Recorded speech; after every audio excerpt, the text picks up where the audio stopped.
उदयपुर की सुनसान सड़क पर वो कार तेज रफ्तार से दौड़े जा रही थी, लेकिन कार के अंदर बज रहा संगीत उतना ही धीमा बज रहा था। कार में बैठा माधव ड्राइव कर रहे वेदांत उर्फ वेद को समझा रहा था, तुम्हें अपनी माँ से मिल लेना चाहिए वेदांत, कितने दिन दूर रहोगे उनसे। हे कॉल मी वेद, वेदांत नहीं हूँ मैं। और कौन सी माँ, उस औरत की हर एक बात से नफरत है मुझे, उसके दिए हुए नाम से भी। सो वेद कहा करो मुझे, समझे। वेदांत अलग ही सुलगते अंदाज में बोला। पीछे बैठा कबीर बोला, ये ठीक नहीं है वेद, आंटी तुमसे इतना प्यार करती है और तुम हो कि आखिर ऐसा भी कुछ नहीं किया उन्होंने जो तुम उनसे नफरत। मेरे पिता को भुला दिया उन्होंने, that's why I hate her. Vedant एक बार फिर उबलती आवाज में बोला, ओ प्लीज वेद, जाने वाले के साथ जीना नहीं छोड़ा जाता, जिंदगी है, सांस लेनी पड़ती है। कबीर एक बार फिर समझाता हुआ बोला, लेकिन जाने वाले को भुलाया भी नहीं जाता, उन्होंने पापा को भुला दिया। लीव, मुझे कोई बात नहीं करनी इस बारे में, ना आज और ना कभी बाद में। तो तुम दोनों भी ध्यान देना छोड़ दो। वेदांत पल भर में ही इन बातों से परेशान हो आया था। माधव और कबीर उसकी बात सुनकर चुप हो गए। तभी वेद ने एकदम से ब्रेक लगाए तो वो दोनों सामने देखने लगे। कार के सामने कोई लड़की खड़ी थी, बिखरे बाल, मैले कपड़े, बेतरतीब सी वो सूट पहने खड़ी थी। वेदांत ने तुरंत हॉर्न बजाना स्टार्ट कर दिया।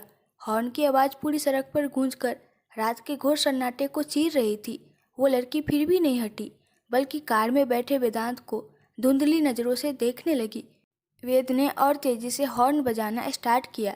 है कौन ये पागल, आधी रात गए यूँ, वो भी कार के सामने। हे हटो सामने से, वेद गर्जा। वेद रिलैक्स, हर जगह हर वक्त यूँ चिल्लाना काम नहीं आता, माधव बोला और दरवाज़ा खोलकर बाहर आया। प्लीज़ साइड हटिए, रास्ता दीजिए कार को, माधव उस लड़की से बोला। लेकिन वो वेद के चेहरे को ही देखे जा रही थी। रात के अंधेरे में भी वो उसे पहचानने की कोशिश में लगी हो, जैसे ये ऐसे नहीं मानेगी।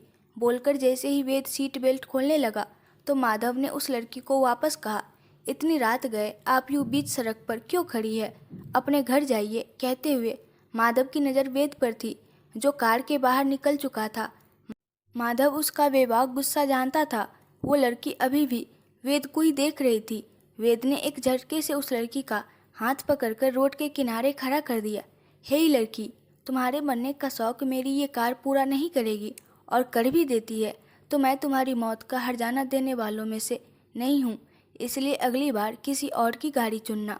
कहकर उसने जितनी तेजी से उस लड़की को धकेला, उतनी ही फुर्ती से उस लड़की ने वापस वेद का हाथ पकड़ लिया। तुम वापस आ गए देव, मुझे पता था तुम मुझे छोड़कर कहीं नहीं जा सकते। हे मुझे मत छुओ, मैं तुम्हें छूकर यूं ही मैला हो चुका हूँ। वेद ने एक बार फिर उसे झटक दिया। वेद आराम से, उसे लग जाएगी, कबीर बोला, जो कार से उतर चुका था। तभी वो लड़की वापस बोली, देव तुम मेरे साथ ऐसा व्यवहार क्यों कर रहे हो, खुश क्यों नहीं लग रहे मुझसे वापस मिलकर। उसकी आंखों में खुशी और गम के सम्मिलित आंसू थे। तुम कतई पागल हो क्या, वेद हूँ मैं। वेद, ये क्या देव देव लगा रखा है, वो चिल्लाया, फिर पलटकर बोला, खैर मैं तुमसे बात ही क्यों कर रहा हूँ, साइड हटो रास्ते से। कहकर वो कार की तरफ चल दिया। कबीर और माधव एक नज़र उस लड़की को देखकर वेद के पीछे हो लिए। तुम ऐसे नहीं जा सकते, अब तो मुझे ले चलो अपने साथ, हम दोनों कहीं दूर चले जाएंगे, नहीं तो वो लोग मार देंगे हम दोनों को।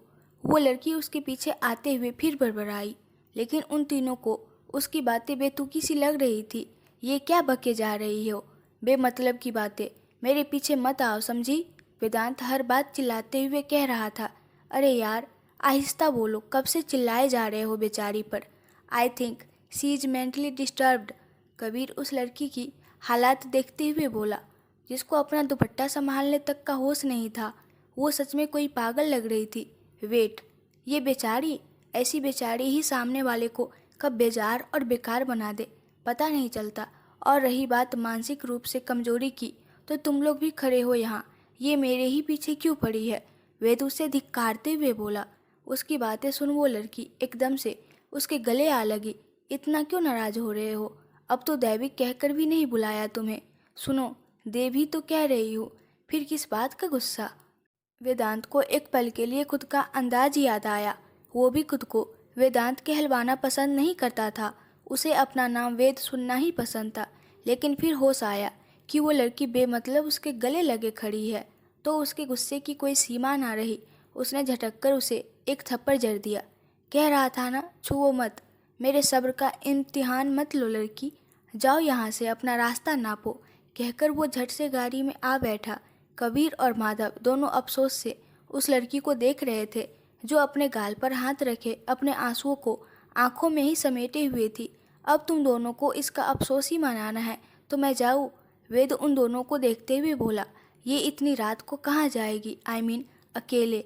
कबीर को उस पर तरस आया। ये कोई जंगल नहीं है जो खो जाएगी, रिहायशी एरिया आ चुका है, चली जाएगी जहाँ से आई होगी। वेद उन दोनों को घूरते हुए बोला। तो दोनों कार में आकर बैठ गए। उसने कार स्टार्ट की और आगे बढ़ने को हुआ तो वो लड़की बंद शीशे के पास आकर बोली, तुम्हारे दिल से निकली हूँ शायद, वापस वही जाना है। वेद ने इस बार उसकी बात पर ध्यान नहीं दिया और धूल उड़ाता हुआ कार ले गया। कुछ मीटर की ही दूरी पर उसका घर था। कार रुकी तो कबीर और माधव भी उसके घर ही रुक गए। वो लड़की अब भी बेजार से वहीं खड़ी थी। फिर जिस दिशा में कार गई थी उस दिशा में अपने कदम बढ़ा दिए। वेद की सुबह आंख खुली। कबीर और माधव सो रहे थे। वो उनको देखकर सुकून से उठा। उसका ये खाली सा मकान कभी कभार उसके दोस्तों से घर लगा करता था। किचन में आकर खुद ही कॉफ़ी तैयार की और बालकनी में आकर इत्मीनान से पीने लगा। कौन थी वो लड़की? देव समझ रही थी मुझे, बेवजह बेमतलब का रिश्ता थोप रही थी मुझ पर। ये देव कौन है? वो सुबह सुबह अपनी सोच में डूबा था। खैर, मैं तो उस लड़की को भी नहीं जानता, तो उसके जिक्र में आए लड़के को कैसे पहचानूंगा? ये इन जैसे लोगों के रोज के नाटक है। But I am not a stupid. मुझे अपने खेल में कोई यूं ही नहीं फंसा सकता। उसने अपनी बातों से खुद की ही पीठ थपथपाई। हेई, उठ भी जाओ तुम दोनों। वो कमरे की तरफ मुंह करके बोला जहां माधव और कबीर सोए थे। माधव ने तकिया अपने कानों पर रख लिया। ये फिर शुरू हो गया अपने अंदाज में। पता नहीं ये इसकी हेई कहने की आदत कब जाएगी। वो दोनों नहीं उठे तो वेद बालकनी से नीचे देखने लगा। उसके घर में बड़ा गार्डन था। चारों तरफ हरियाली की थी उसने अपने इस घर के। शायद इंसानों से ज़्यादा इन पेड़ पौधों के साथ उसे सुकून मिलता था। उसने खुद ही इन सबको सींच कर इतना हरा भरा बनाया था। उसने अपनी टी शर्ट उतारी और बनियान लोअर पहने ही नीचे गार्डन में चला आया। फिर खुद पौधों में पानी देने लगा। लेकिन तभी उसे एक जानी पहचानी आवाज़ आई जो उसने कल रात को ही पहली बार सुनी थी। देव। वो लड़की घर के मेन गेट पर ही खड़ी थी। वेद ने अचंभे से उसे देखा। तुम क्यों इतना नाराज हुए हो मुझसे? पता है, मेरे भाइयों ने जब ये कहा कि उन्होंने तुम्हें मार दिया है तो मेरी भी जान निकलने को हो चुकी थी, लेकिन मैं जिंदा रही। शायद इसीलिए क्योंकि हमको वापस मिलना था। कहते कहते वो मेन गेट के अंदर कदम रख चुकी थी। ये बात वेदांत को बिल्कुल नागवार गुजरी कि वो लड़की उसके पीछे उसके घर में भी दाखिल हो चुकी है। पागल लड़की, तुम यहाँ तक चली आई। वो गुस्सा बरसाते हुए उसकी ओर बढ़ा। तुम क्यों कर रहे हो मेरे साथ ऐसा देव? वो उसके गुस्से को देख सहम सी गई। पहले तो ये देव की रट लगाना बंद करो। बताया ना, मैं वेद हूँ।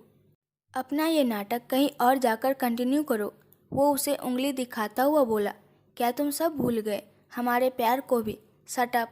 कौन सा प्यार? कैसा प्यार? हाँ, मैं तुम्हें जानता तक नहीं, कभी तुम्हें देखा नहीं। और तुम हो कि निकलो यहाँ से, दिखना मत दोबारा मुझे। वो उसे गेट के बाहर धकेलता हुआ बोला। मुझे पहचानो, मैं हूँ बहार। और तुम अपना नाम देव से वेद रख लोगे तो क्या तुम और तुम्हारे लिए मेरा प्यार बदल जाएगा? उसके आंसू बहने को उतारू थे। हे, ये झूठे आंसू यहाँ नहीं बहाना। कोई असर नहीं होगा तुम्हारी इस नौटंकी का मुझ पर। कोई नौटंकी नहीं है।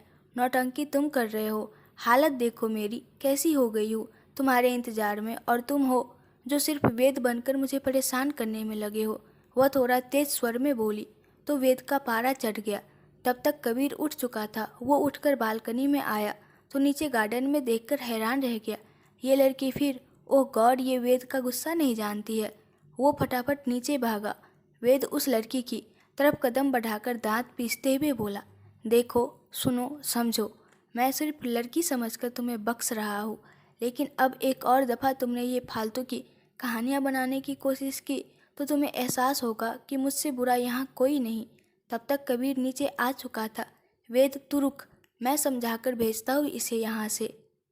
अच्छे से समझा दे। ये बर्दाश्त के बाहर हो रही है अब, कहकर वो पलटकर खड़ा हो गया। कबीर उस लड़की को समझाने की कोशिश में आगे बढ़ा। देखो लड़की, बहार, बहार नाम है मेरा। वो पीठ करके खड़े वेद की तरफ देखते हुए बोली। ओके ओके बहार, देखो तुम गलत समझ रही हो, ये कोई देव नहीं है, इसका नाम वेद है। कबीर को टोककर बहार बोली। मैं इसे 2 साल से जानती हूँ, क्या मैं इसे नहीं पहचानूंगी?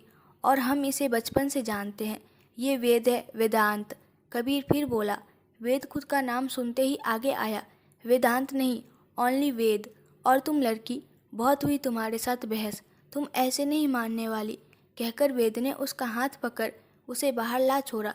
दिखना मत मुझे दोबारा, वो उसे एक बार फिर उंगली दिखाता हुआ बोला। घर से निकाल सकते हो, दिल से नहीं। बहार उसके बराबर बोली। व्हाट, दिल? वो हंसा, फिर एकदम से गंभीर होकर बोला। बेचारा छोटा सा ऑर्गन है दिल, बस उसका काम सिर्फ ब्लड पंप करना है। ये बेतुकी बातें हैं कि कोई दिल में समा सकता है, कहकर वो अंदर जाने लगा। ठीक है, तुम्हारे घर की सीमा से बाहर हूँ, लेकिन इस सड़क पर खड़े रहने से तुम मुझे नहीं रोक सकते।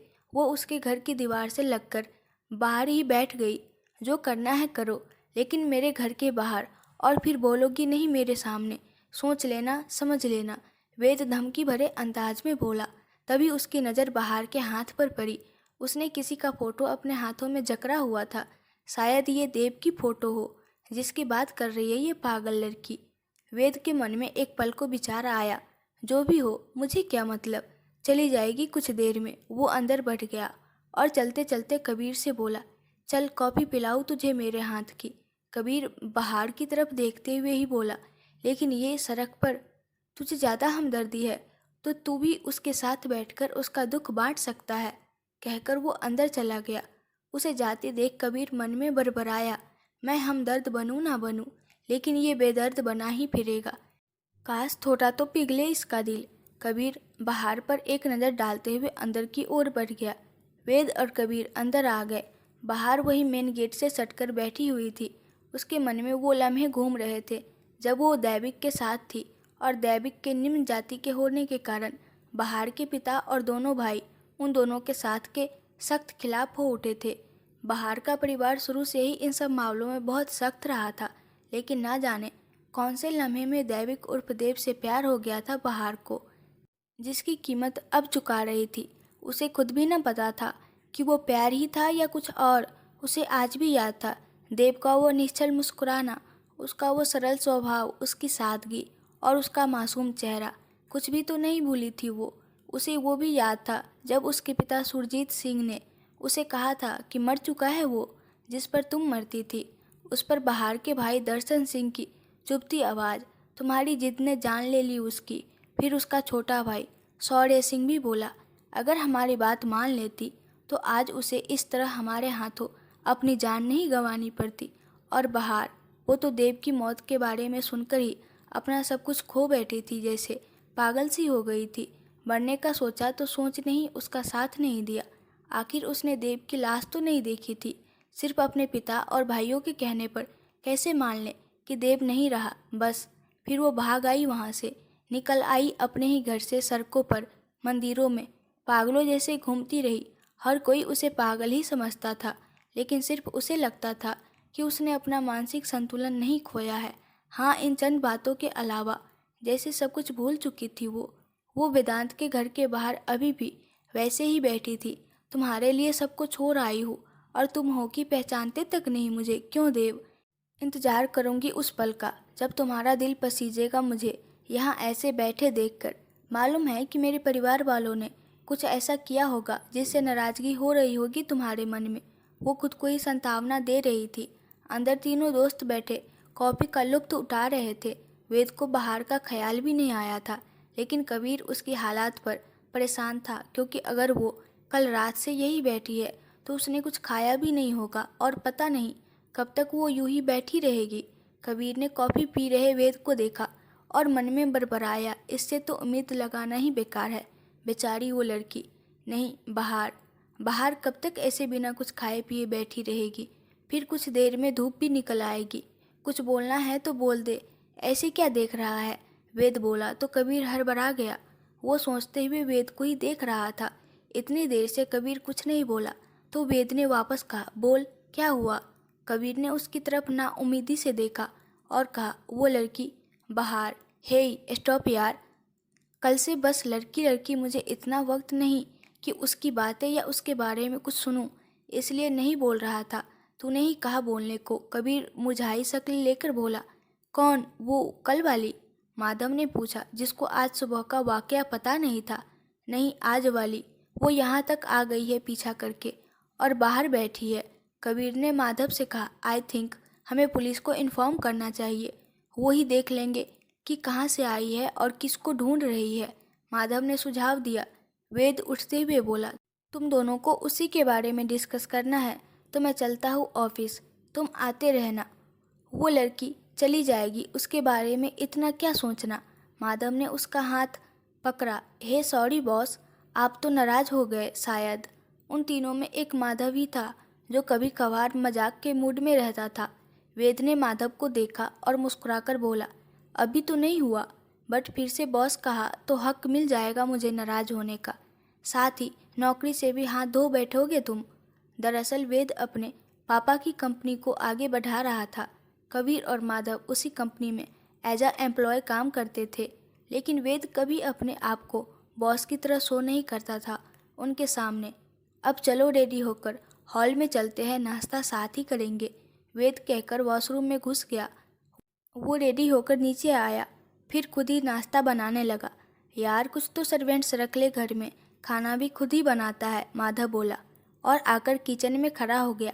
आती तो है सफाई और बाकी कामों के लिए मेड, बाकी खाना मुझे अपने हाथ से बनाना ही ठीक लगता है, मुझे कुकिंग करना पसंद भी है, वेद बोला।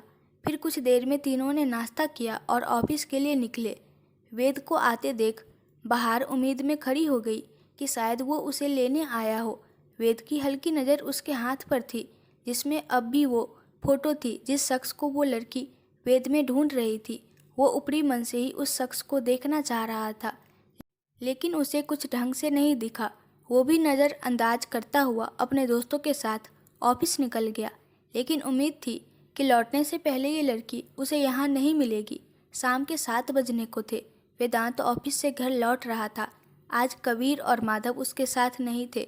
वो बस कभी कभार ही वेद के घर रात को रुकने आते थे, या शायद उसका अकेलापन दूर करने। वेद का छोटा सा परिवार हुआ करता था कभी, उसके मम्मी पापा और वो। उनकी इकलौती संतान वेद की उम्र अभी 25 वर्ष थी। करीब 15 साल पहले उसने अपने पिता को एक रोड एक्सीडेंट में खो दिया था। उसकी माँ उसके बाद से थोड़ा बीमार रहने लगी थी और अक्सर उन्हें डॉक्टर की ज़रूरत पड़ती थी। डॉक्टर भानु कश्यप उनका इलाज कर रहे थे और फिर वेद को पता ही नहीं चला कि कब उसकी माँ और वो डॉक्टर भानु एक दूसरे को पसंद करने लगे और बाद में शादी भी कर ली।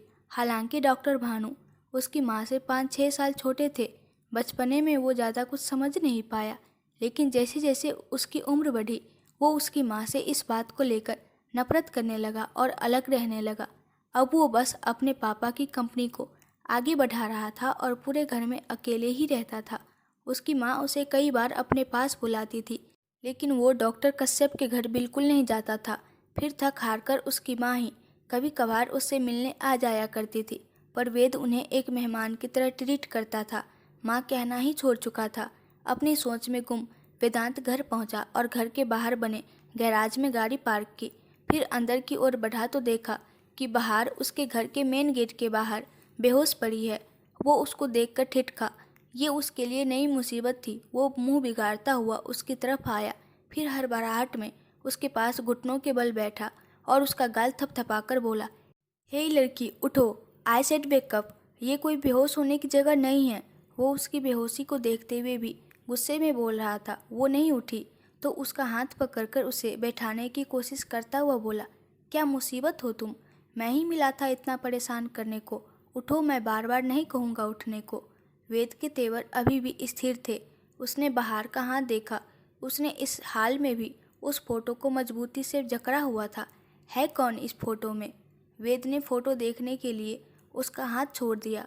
बाहर निढाल सी जमीन पर गिरने को हुई, लेकिन जमीन से उसका सर टकरा पाता उससे पहले ही वेद ने उसे वापस थाम लिया। ये मुसीबत तो वाकई बेहोश है। उसे जैसे अब यकीन आया था उसकी बेहोशी पर।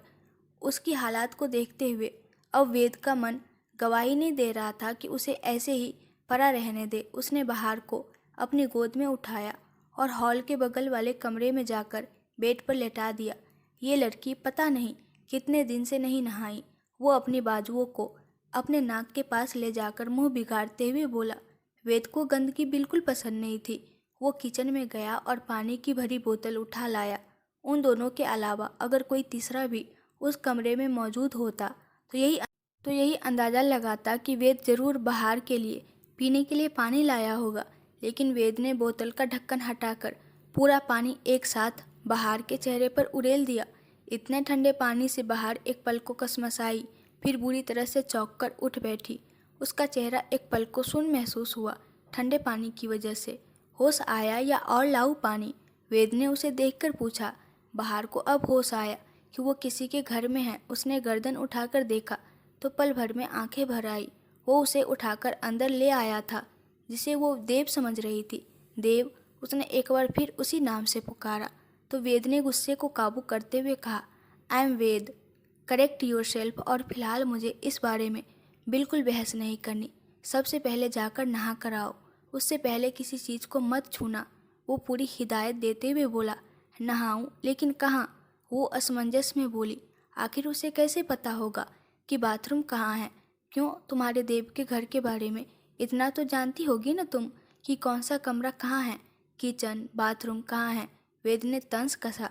तुमने कभी अपना घर दिखाया ही नहीं था, और फिर मुझे कहाँ इजाज़त थी घर से बाहर आने की? बाहर उसकी आंखों में देखते हुए बोली तो वेद को लगा जैसे वो अपने ही पाँव पर कुल्हाड़ी मार रहा है। इससे क्यों मैं ये बातें कर रहा हूँ? ये लड़की पागल हो चुकी है पूरी तरह से। वो मन में बड़बड़ाया, फिर बाहर को देखते हुए कहा, फाइन, बट अभी नहा कर आओ। वो रहा सामने बाथरूम। उसने कमरे के कोने की तरफ इशारा किया, लेकिन वो उलझी। क्या लेकिन? जल्दी बोलो। वेद को जल्दी थी। कपड़े नहाकर वापस यही पहनूंगी तो तुम वापस चिल्लाओगे। वो बीती रात की बात याद करके बोली, जब वेद ने उससे कहा था कि वो उसे छूकर ही गंदा हो गया है। तुम एक मुसीबत कम हो जो नई प्रॉब्लम बता रही हो। वो अब भी गुस्सैल ही था। अब इसमें मैं क्या करूं? कपड़ों के बिना कैसे नहाऊं? वो उसके रवैये के कारण मुंह उतार कर बोली, ओके वेट, कहकर वेद ऊपर कमरे में चला गया। फिर वापस आया तो उसके हाथ में कपड़े थे। ये मेरे कपड़े हैं, तुम पहन लो, अभी यही ऑप्शन है मेरे पास। वेद ने वो कपड़े बाहर को थमा दिए। वो कपड़े लेकर उठी और बाथरूम की तरफ चली गई।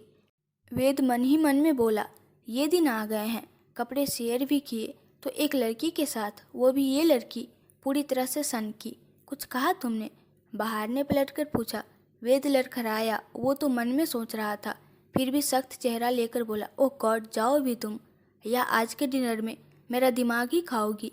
बाहर एक बार फिर सहम गई और चुपचाप नहाने चली गई। वेद कमरे से बाहर निकला। ये कल रात से बाहर ही थी, कुछ खाया पिया भी नहीं होगा, ऊपर से दिन की कड़कती धूप। बेहोश नहीं होगी तो क्या होगी? इनफ। अब तक इसकी बात नहीं सुन रहा था, लेकिन एक बार सुननी होगी। आखिर चाहती क्या है ये? एकदम से वेद को उस फोटो का ख्याल आया। वो वापस उसी कमरे में गया। बेड पर वो फोटो उल्टी पड़ी थी। वेद ने उसे उठाकर बिना देखे जेब में रख लिया। इस मति भ्रष्ट लड़की का कोई भरोसा नहीं है, फिर से बाहर आकर कुछ पूछने लगेगी। वेद ऊपर अपने कमरे में चला आया और जल्दी से उस फोटो को निकाल कर देखा। तस्वीर एक निश्चल मुस्कुराते हुए लड़के की थी जो खुश मिजाज लग रहा था, और मासूमियत तो जैसे बह रही थी उसके चेहरे से। शायद यही है दैविक, वेद ने खुद से ही सवाल किया हो जैसे।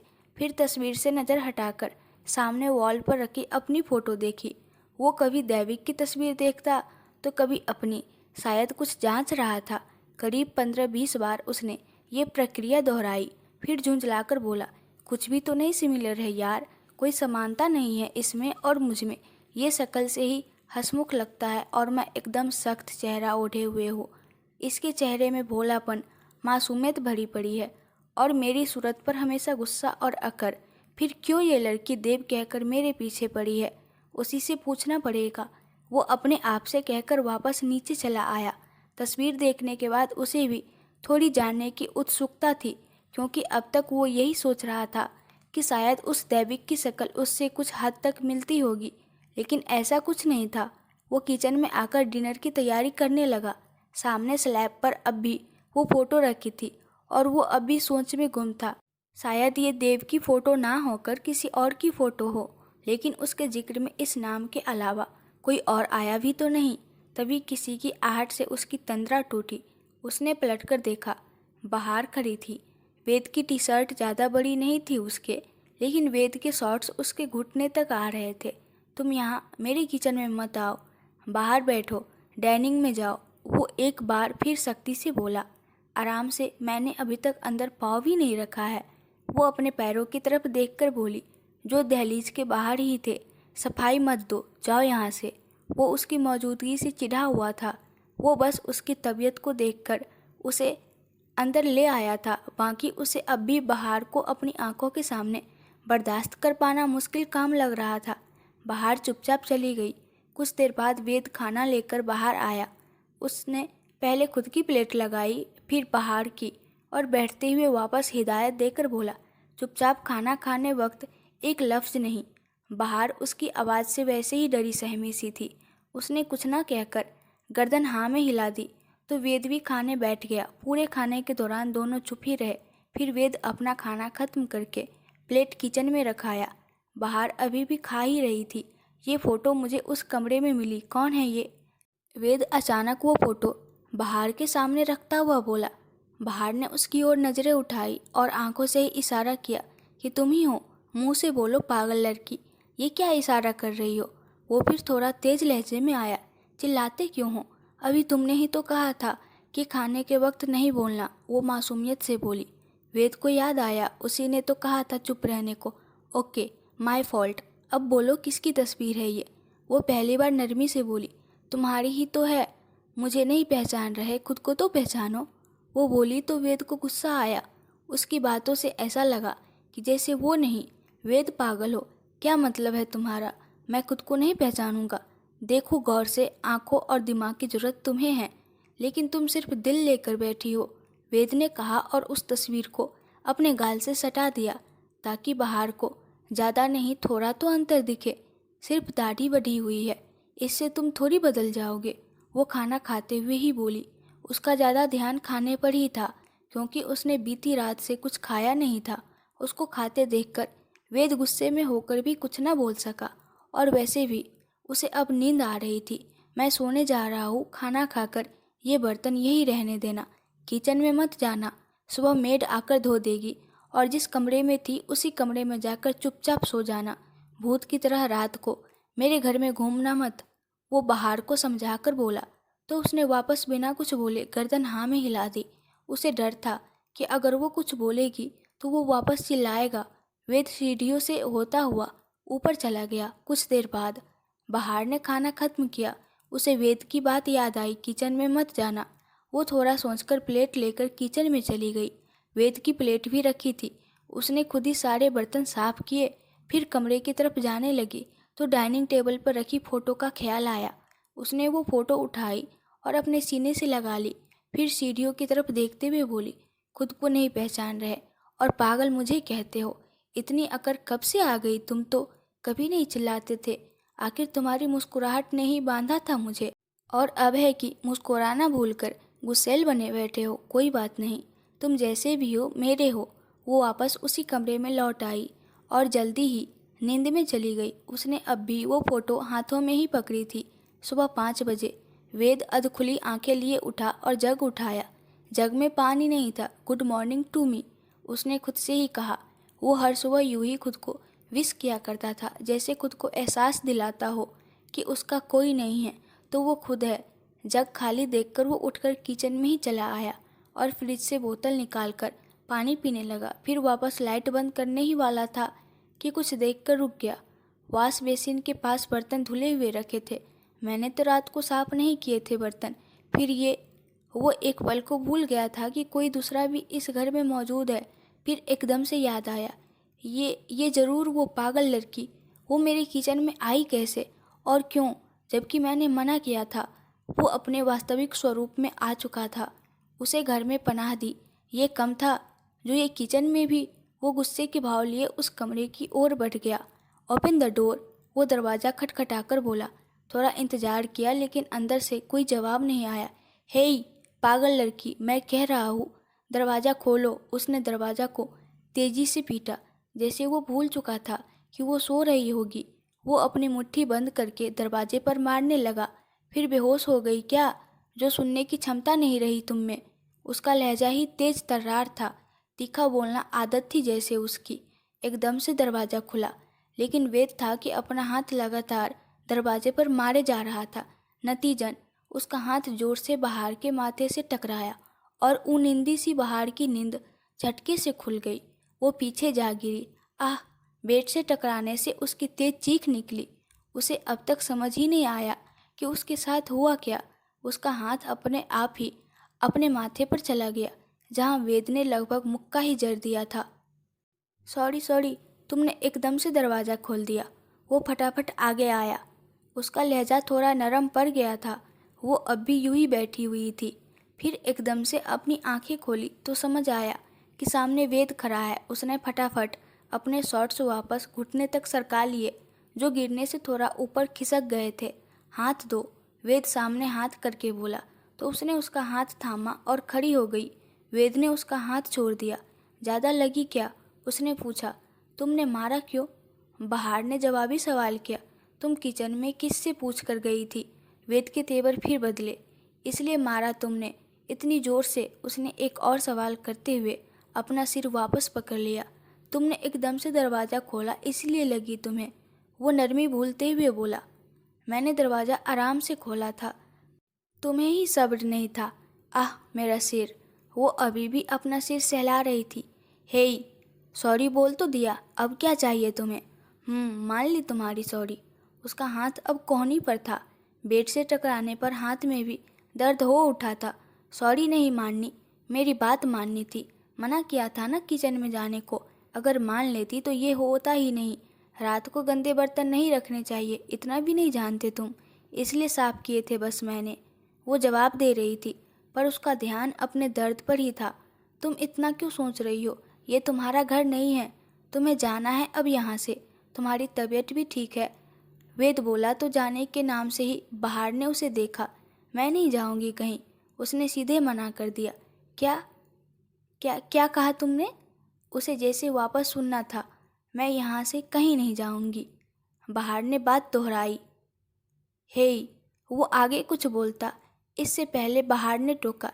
ये क्या होता है हेई? कितनी बार बोलते हो ये शब्द? बात मत बदलो हाँ। ये घर तुम्हारे नाम करने के लिए तुम्हें यहाँ नहीं लाया हूँ। तुम बेहोश थी, इसलिए तुम पर तरस दिखाया था बस। तरस क्यों? इतना भी नहीं जानते कि अपनों की फिक्र की जाती है, तरस तो परायों पर आता है। मैंने कहा बात मत बदलो, उजाला होते ही निकल जाना यहाँ से। वो उंगली दिखाकर बोला और पलटकर जाने लगा। निकाल दो, मैं फिर से बाहर बैठ जाऊंगी। वो बेफिक्री से कंधे उचकाती हुई बोली। वेद पलटा। मैं पुलिस बुला लूँगा इस बार। बुला लेना, वो किस जुर्म में मुझे अंदर रखेंगे? मुझे तो वापस यहीं आना है। वेद उसकी बातों से अब परेशान हो आया था। वो इतना ज़्यादा बोलती है, उसे कहाँ पता था ये सन की पागलों जैसे ही जवाब देगी। इससे बाद में निपटूंगा, वो परेशान होकर मन में ही बोला और बिना कोई बहस किए ऊपर चला गया। बहार भी बेड पर बैठकर अपनी कोहनी की चोट पर गौर करने लगी। हल्का खून निकल आया था, लेकिन उसे दवाई का भी नहीं पता था। वेद ऑफिस जाने के वक्त ही नीचे आया। ये लो, अपनी चोट पर लगा लेना। वो उसे फर्स्ट एड बॉक्स पकड़ाते हुए बोला। इतना सा जवाब देकर बहार ने बॉक्स ले लिया। वेद जाने के लिए पलटा। इस लड़की को थैंक यू बोलना भी नहीं आता, वो अपने आप में बड़बड़ाया। फिर वापस पलटकर उसे देखा। वेद की निगाहों में हमेशा गुस्सा ही नजर आता था।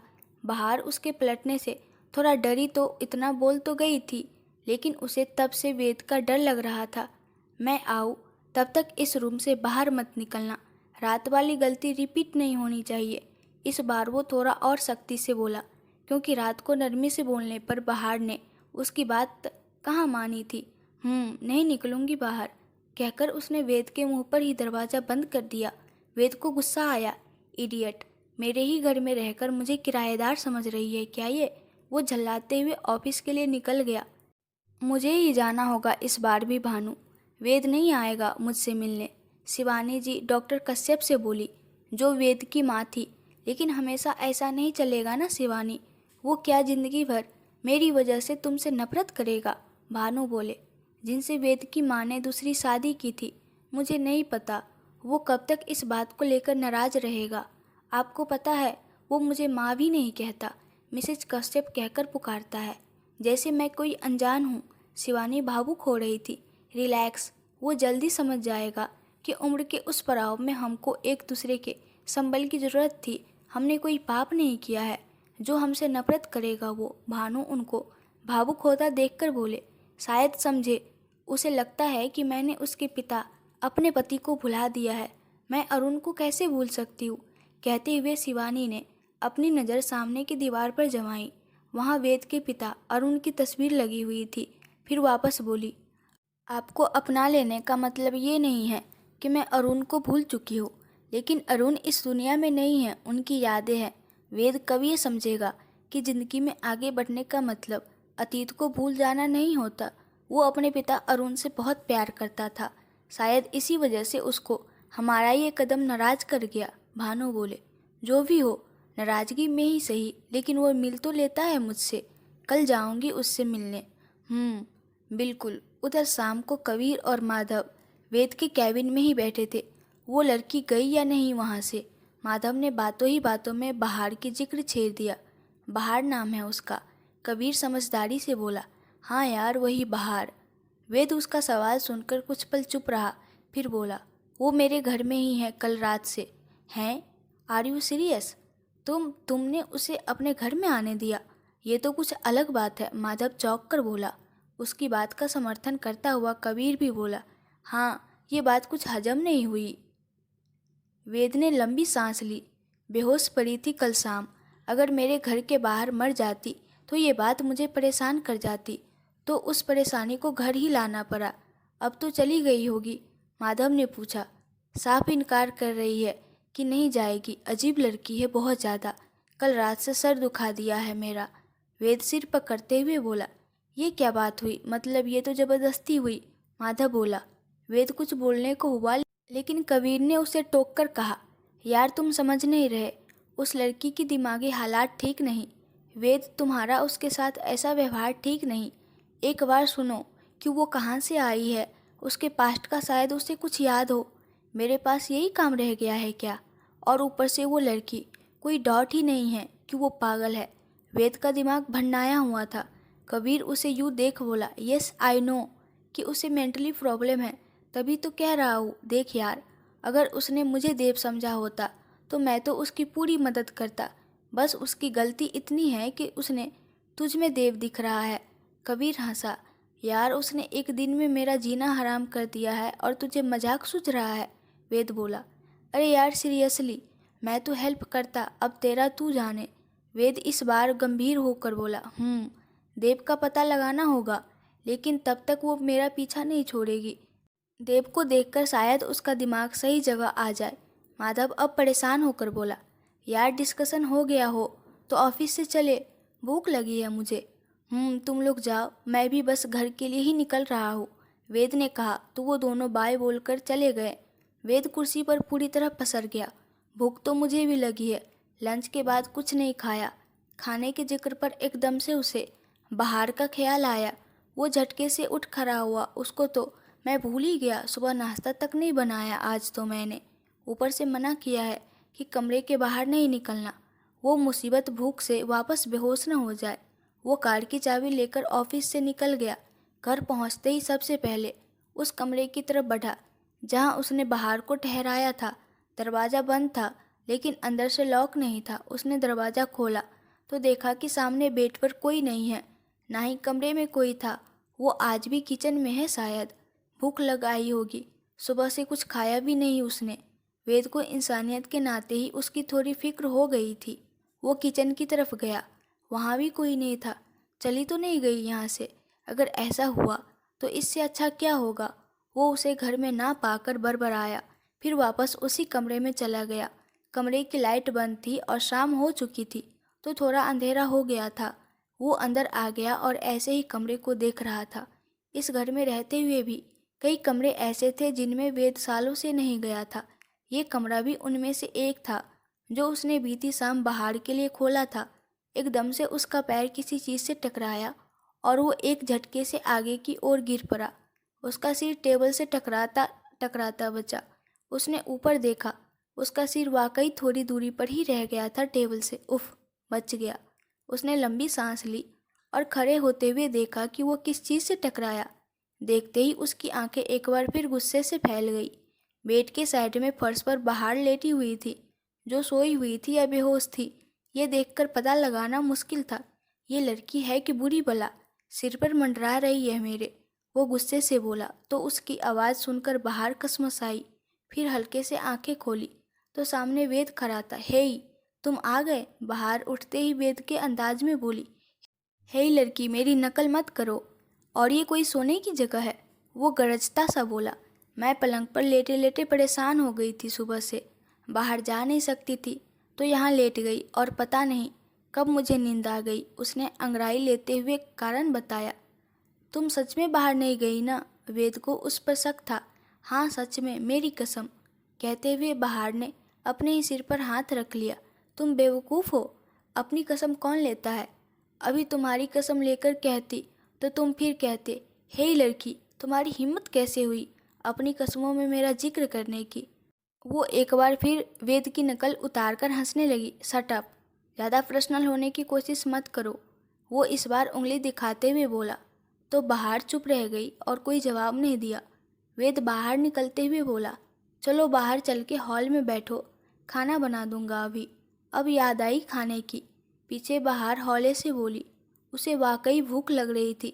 वेद ने उसके ये हौले से बोले गए लफ्ज़ भी सुन लिए थे। बाहर उसके पीछे पीछे कमरे से निकल आई। तुम शाम को ही खाना बनाते हो? मेरा मतलब, क्या तुम्हें सुबह सुबह भूख नहीं लगती? वो कुछ जानने की कोशिश में बोली कि क्या रोज़ ही उसे शाम को खाना पड़ेगा यहाँ पर। सॉरी, मैं सुबह तुम्हारे खाने के बारे में बिल्कुल भूल ही गया था। वेद थोड़ा गिल्ट में बोला। ये गिल्ट बस इंसानियत के नाते उसके मन में आया था। उसकी बात सुनकर बाहर थोड़ा संतुष्ट हुई।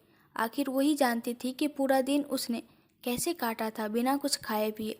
तुम यही बैठो, मैं अभी आता हूँ, वेद कहकर ऊपर जाने को बढ़ा। तभी बाहर ने टोका, मुझे पानी पीना है, सुबह से नहीं पिया मैंने। वेद के कदम ठहरे। वो मुड़कर बोला, किचन में जाओ और खुद ले लो, कहकर वेद कमरे में चला गया। वो कपड़े चेंज करते हुए खुद से बोला, बाहर निकलने से रोक टोक लगाऊंगा तो ये पानी लाने तक का भी काम मुझसे करवाएगी। अगर ये इस मेंटल कंडीशन में नहीं होती तो अभी ही इसको बाहर का रास्ता दिखा देता। वेद झुंझला रहा था। वो नीचे आया। बाहर हॉल में सोफे पर चुपचाप बैठी थी। उसने अब बाहर को थोड़ा गौर से देखा। वो आज भी वेद के कपड़ों में ही थी। बड़ी सी टी शर्ट और पैरों से ज़्यादा लंबा लोअर जो उसने नीचे से फोल्ड किया हुआ था। वो उसे घूरने के बाद नज़रअंदाज करता हुआ किचन में चला गया और डिनर की तैयारी करने लगा। आधे पौने घंटे तक वो किचन में ही रहा, लेकिन बाहर आज उस ओर नहीं आई थी। वो उसके गुस्से से बच रही थी। खाना बनते ही वो बाहर डाइनिंग पर ले आया और हॉल की तरफ नज़र घुमाई। बाहर सोफे पर ही सो चुकी थी। हे भगवान, क्या मुसीबत है, मेरे घर में ही नौकरों वाली वाइब्स आ रही है। अब मुझे इसके लिए खाना भी बनाओ और खाना खाने के लिए जगाओ भी। वेद एक बार उसकी तरफ बढ़ गया। लड़की उठो, अब क्या सोने की भी बीमारी है तुम्हें? वेद उसके पास जाकर कुछ तेज आवाज़ में बोला। बाहर को झपकी आई ही थी। वो उसकी आवाज़ सुन हड़बड़ाकर उठ गई। हाँ, बाहर ने फटाफट खड़े होते हुए पूछा, मैं क्या तुम्हारा नौकर लगा हूँ? खाना बनाया वो कम है जो खाना खाने को भी कहना पड़ेगा अब। वेद उसे घूरते हुए बोला और डाइनिंग की ओर चल दिया। मुझे बनाने से नहीं रोकोगे तो मैं बना दूंगी कल से खाना, वो उसके पीछे चलते हुए बोली। हाजिर जवाबी में तो मास्टर्स की है इस लड़की ने, वो बड़बड़ाया। कुछ कहा तुमने? उसने पूछा। हाँ, यही कि अब मुंह चलाओ, सिर्फ खाना खाने के लिए, बोलने के लिए नहीं। वो कहते ही खाने बैठ गया। बाहर भी बैठ गई और चुपचाप खाने लगी। सुबह से अब उसके पेट के चूहों को चैन आया था। उसका पूरा ध्यान अपने खाने पर ही था। वेद खाते वक्त विचारों में गुम था। कबीर ने कितनी आसानी से कह दिया कि अगर वो मेरी जगह होता तो इसकी हेल्प करता। उसे क्या पता कि ये लड़की क्या चीज़ है। मैंने भी तो कह दिया कि इसके देव का पता लगाऊंगा, लेकिन तब तक क्या ये ऐसे ही मेरे घर में रहेगी? फिर और कोई ऑप्शन भी तो नहीं है। पुलिस को इन्फॉर्म करूंगा तो वो सब इसे पागल खाने ले जाकर छोड़ देंगे, और ये सिर्फ मुझे पहचानने के मामले में पागल बनी बैठी है। बाकी जगह तो दिमाग और जवान दोनों जलती है इसके। इसके पास्ट के बारे में तो पूछना ही पड़ेगा। मुझे भी तो इससे छुटकारा चाहिए। वो अपनी सोच में ही गुम था कि बाहर की आवाज़ से होश आया। ये मेरी फ्लैट यहीं रहने दूँ या किचन में रख आऊँ? उसने इस बार पूछना सही समझा। जाओ रख आओ, वेद ने खाते हुए ही जवाब दिया तो वो उठकर किचन की ओर जाने लगी। अपनी प्लेट तुम खुद ही धोना, वेद ने उसे पीछे से कहा। तुम खा लो, फिर साथ में ही धो दूंगी दोनों की। कहते हुए वो वापस वेद की तरफ आने को हुई। कोई ज़रूरत नहीं है, तुम अपना काम खुद कर लो, बस मेरा मैं देख लूँगा। वो किचन में चली गई। फिर थोड़ी देर बाहर आई और कमरे की तरफ जाने लगी तो वेद ने टोका, रुको, यही बैठो, मुझे कुछ बात करनी है तुमसे। वेद अपनी प्लेट उठाकर किचन में जाता हुआ बोला तो बाहर वही हॉल में बैठ गई। कुछ पल बाद वेद बाहर आया और बाहर के साइड वाले सोफे पर बैठ गया। अब जो मैं पूछूंगा उसका सही से जवाब देना। ओके। ये दैविक कौन है? वेद का पहला सवाल यही था। तुम, बाहर ने संक्षिप्त सा जवाब दिया। तो वेद को पहले तो गुस्सा आया, लेकिन उसने अपने गुस्से को अपने अंदर ही जब्त करने के लिए लंबी सांस ली। फिर भी अपने गुस्से को काबू नहीं कर सका तो बाहर से थोड़ा तेज आवाज़ में बोला, जाओ यहाँ से, बैठो ही मत मेरे सामने। उसका बदला स्वरूप देखकर बाहर चौंक गई। तुमने ही तो कहा था रुकने को, कुछ पूछना था तुम्हें ही। वो थोड़ा डरते हुए बोली, तुम बात करने लायक इंसान हो ही नहीं, जाओ यहाँ से। I don't want to talk to you. अब की बार उसकी तेज आवाज़ खाली घर में गूंज सी गई तो बाहर चुपचाप उठकर कमरे में चली गई और डर के मारे दरवाज़ा बंद कर लिया। वो अंदर दरवाजे से टिककर खड़ी हो गई। कभी कभी तो लगता है कि ये इंसान देव है ही नहीं, हर वक्त बस गुस्सा और चिल्लाना। वो अपने सीने पर हाथ रख तेज सांसें ले रही थी।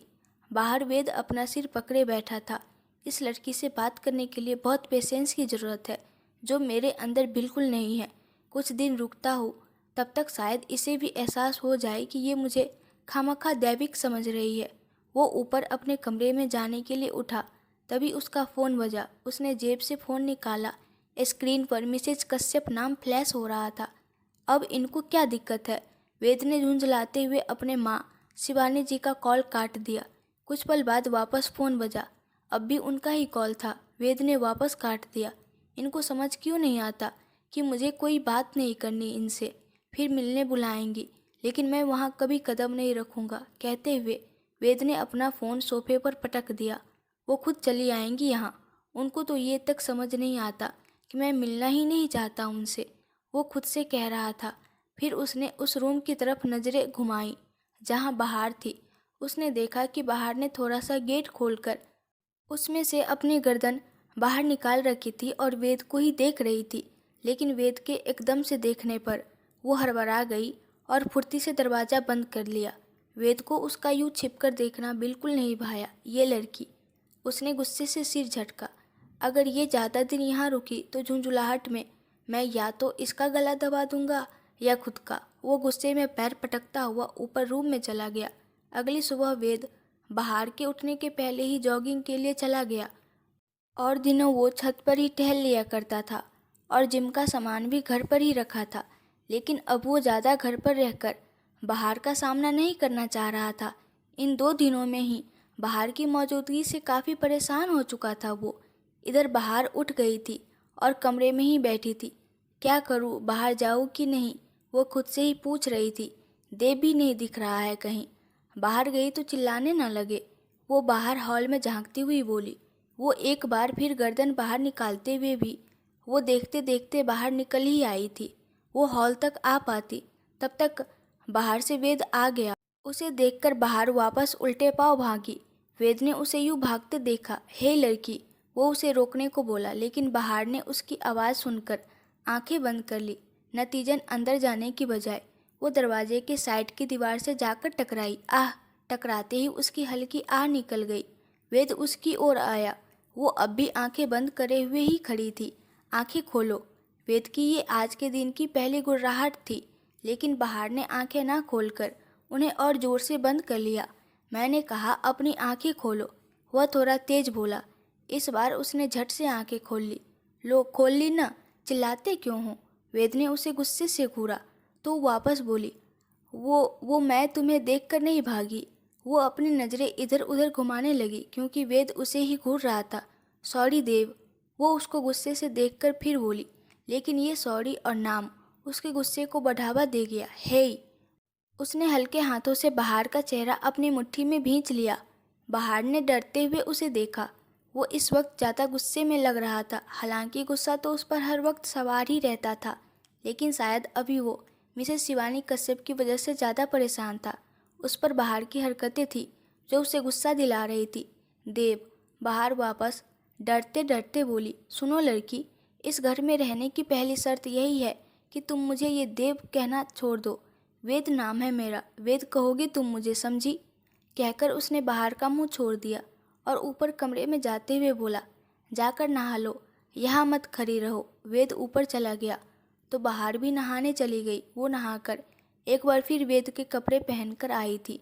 वेद ने उसे 3-4 जोड़ी कपड़े दिए थे जो सभी उसके ढीले थे। वो ड्रेसिंग के सामने खड़ी होकर खुद से बोली, कितने लंबे चौड़े हो, एक ड्रेस तक मुझे नहीं आती। कहकर वो बाजुएं फोल्ड करने लगी जो उसके हाथों को पार कर रही थी। वो बाहर आई तो देखा कि वेद भी तैयार होकर नीचे आ रहा था। वो उसकी तरफ चली गई। खाना तुम बनाओगे या मेरे हिस्से का मुझे बनाना पड़ेगा? बहार ने उसके सामने मुंह खोला। वेद ने उसे देखा और बिना कोई जवाब दिए किचन में जाने लगा।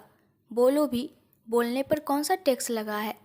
वो उसके पीछे आ गई। वेद ने सिर झटका और मन ही मन बोला, ये वही लड़की है जो कुछ देर पहले तक मुझसे डर रही थी। अब वापस बोलने लगी, मैं हेल्प कर दूँ? मुझे खाना बनाना आता है। बहार उसे खाना बनाते देख बोली, मुझे लगा तुम्हें सिर्फ बातें बनाना आता है। उसने फ्रिज से सब्जियां निकाली और उसके सामने रखकर बोला, ये सब्जियां काटो। बहार ने उसे आंखें बड़ी करके देखा। हैं? क्या? हाँ, तुम्ही ने पूछा था ना हेल्प करने को, अब करो हेल्प। वो ब्रेड सेकता हुआ बोला, मुझे लगा नहीं था तुम मुझे अपनी किचन की चीज़ें हाथ लगाने दोगे। वो चाकू और सब्जियां उठाकर बोली, क्यों, इतनी नरम दिली कहाँ दिखाई दे गई तुम्हें मुझ में? नरम दिली? वो भी तुम में? वो तो तुम पहले दिन मुझे छूकर ही खुद को गंदा महसूस कर रहे थे, बस इसलिए मैं ऐसा सोच रही थी। उसका ध्यान सब्जियां काटने में ही था, लेकिन वो बातों बातों में वेद के सामने ही उसकी शिकायत कर रही थी। वेद ने एक नज़र उसे घूरा तो उसने वेद की तरफ देखा। अब क्या कह दिया मैंने, ये देखो, काट दी सब्जियां। बहार ने उसे सब्जियों वाला बॉल पकड़ा दिया। वो मन ही मन में बोला, कौन है ये देविक जिसे ये मुसीबत पसंद आई? परेशान नहीं हुआ होगा क्या इससे? वेद ने सैंडविच तैयार किए और एक बर्तन उठाता हुआ बोला, ये प्लेट्स बाहर लेकर आओ। वेद बाहर डाइनिंग में आ गया और बहार को देखा। वो बहुत सारी प्लेट्स ले आई थी। वेद ने उसे देखकर एक बार फिर अपना सिर पीट लिया। अब क्या हुआ? बहार ने उसे यूँ देख पूछा। जब तक तुम यहाँ हो मेरा शायद यही रिएक्शन रहेगा, वेद ने कहा। तो बहार ने नासमझी से देखा। वो फिर बोला, ये सारी प्लेट्स क्यों लाई हो? 2 ही लोग हैं यहाँ, जाओ वापस रख कर आओ इन्हें। वो किचन की तरफ इशारा करता हुआ बोला, अब मैं नहीं जा रही, भूख लगी है मुझे। कहकर वो कुर्सी पर बैठ गई और एक प्लेट अपने सामने कर ली। वेद उसकी हिम्मत देखता रह गया। वो ऐसे बैठी थी जैसे वेद के खाना सर्व करने के इंतजार में हो, लेकिन वेद भी वेद था।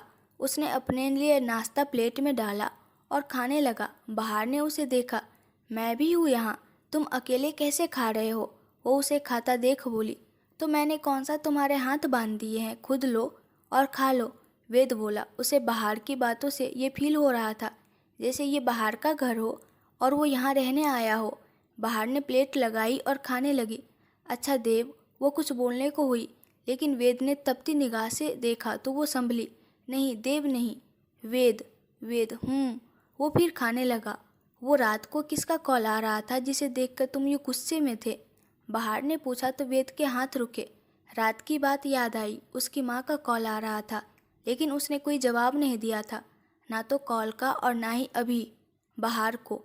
बोलो, बहार वापस बोली।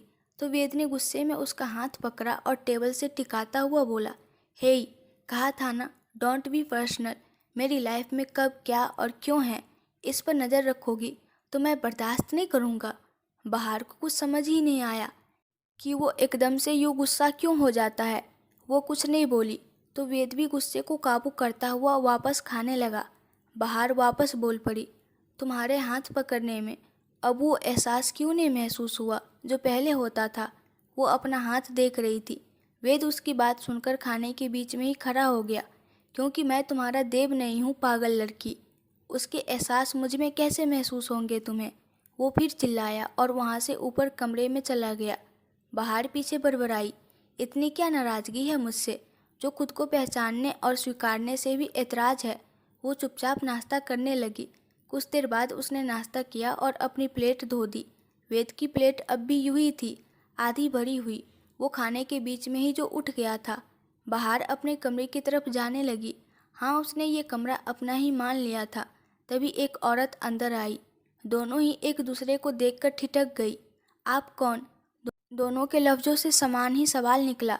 जवाब सीढ़ियों से उतरते वेद ने दिया, रेखा दीदी, ये मेरी बिजनेस पार्टनर है, कुछ दिन यही रहेगी। फिर नीचे आया और बाहर को देखते हुए बोला, और ये रेखा दीदी है, इस घर की मेड। दीदी, आप दिन में मैडम के लिए लंच भी बना दीजिएगा। वेद बड़ी सहजता से बोला तो बाहर उसे देखते रह गई। उसे लगा नहीं था कि वो शांतिपूर्वक भी किसी से बात कर सकता है। हाँ, देव बहुत शांत इंसान था, लेकिन ये जो देव उसे 3 दिन पहले मिला था वो कुछ ज़्यादा ही गुस्से से भरा था। वो तो उसे ही देव समझ रही थी, जो सच था या वहम, या फिर इसके पीछे कोई राज था। ये वेदांत को समझ नहीं आ रहा था। बाहर वेद को ही देख रही थी। तभी वेद उससे धीरे से बोला, रेखा दीदी के सामने ज़्यादा मत बोलना और मेरा नाम देव तो बिल्कुल मत लेना, खामखा उन्हें भी कंफ्यूज कर दोगी। बाहर ने सहमति जताई, लेकिन उसको ये बात समझ नहीं आ पा रही थी कि क्या सच में वो अपना दिमाग खो बैठी है। क्या सच में ये देव नहीं है? नहीं, ये देव ही है। मैं क्या इसे नहीं पहचानूंगी? उसने खुद को ही समझाया। रेखा दीदी सफाई में लग गई और वेद ऑफिस के लिए निकल गया। एक हफ्ता यूं ही गुजर गया। वेद और बाहर के झगड़े चालू थे, जिनमें बाहर कुछ उटपटांग बोल जाती या फिर कुछ ऐसी हरकत कर ही देती जिससे वेद को गुस्सा आ ही जाता था। बाहर की रेखा दीदी से अच्छी बन गई थी। वो दोनों सारे दिन बातें करती रहती, लेकिन बाहर वेद के बारे में रेखा दीदी से कोई बात नहीं करती थी, क्योंकि वेद ने सख्त मना किया हुआ था। वेद ऑफिस में बैठा काम देख रहा था। उसके घर जाने का वक्त हो आया था, लेकिन उसे ऑफिस में ही अच्छा महसूस हो रहा था। घर पर तो सिर्फ सरदर्दी मिल रहा था उसे कुछ दिनों से। वो तो बस सोच रहा था कि जल्द से जल्द उसे बाहर से छुटकारा मिले। तभी उसके फ़ोन में नोटिफिकेशन आया। उसने चेक किया तो उसकी माँ का मैसेज था, जो मिसेज कश्यप के नाम से शो हो रहा था। उसने मैसेज पढ़ा, 1 हफ्ते से तुम्हें कॉल कर रही हूँ वेदांत, कॉल क्यों नहीं उठाते तुम? चलो कोई बात नहीं, तुम तो यहाँ आओगे नहीं, सोचा क्यों ना मैं ही तुमसे मिलने आ जाऊँ। आज का डिनर साथ ही करेंगे, मैं जल्द पहुँच रही हूँ। उसने फ़ोन झटके से टेबल पर रख दिया। अब ये क्यों आ रही है? मैं ऑलरेडी इतना परेशान हूँ, ये भी बेवजह मुझे अपना बेटा बनाने पर तुली हुई है। मैं नहीं मानता इनको अपनी माँ। उसने अपना सिर पकड़ लिया। ज़बरदस्ती के रिश्ते ही मिले, एक ये है और एक वो लड़की ये बेटा समझ कर बैठी है, और वो अपना प्यार। ओह गॉड! उसने फाइल्स बंद कर दी। उसका पहले ही घर जाने का मन नहीं था और अब तो और भी मन उचट रहा था। लेकिन फिर बाहर का ख्याल आया, वो लड़की पता नहीं क्या कहानी सुनाएगी। मुझे जल्दी जाना होगा। वो जल्दी से कार की चाबी लेकर बाहर निकला। फिर पार्किंग में जाते जाते उसे कुछ सूझा। हाँ, ये सही रहेगा, वो खुद से ही बोला और कार लेकर निकल गया। घर पहुंचा था तो शिवानी जी उसके आगे ही घर में घुसी थी और बाहर को हॉल में देखकर चौंक गई। एक अनजान लड़की, वो भी वेद के घर में।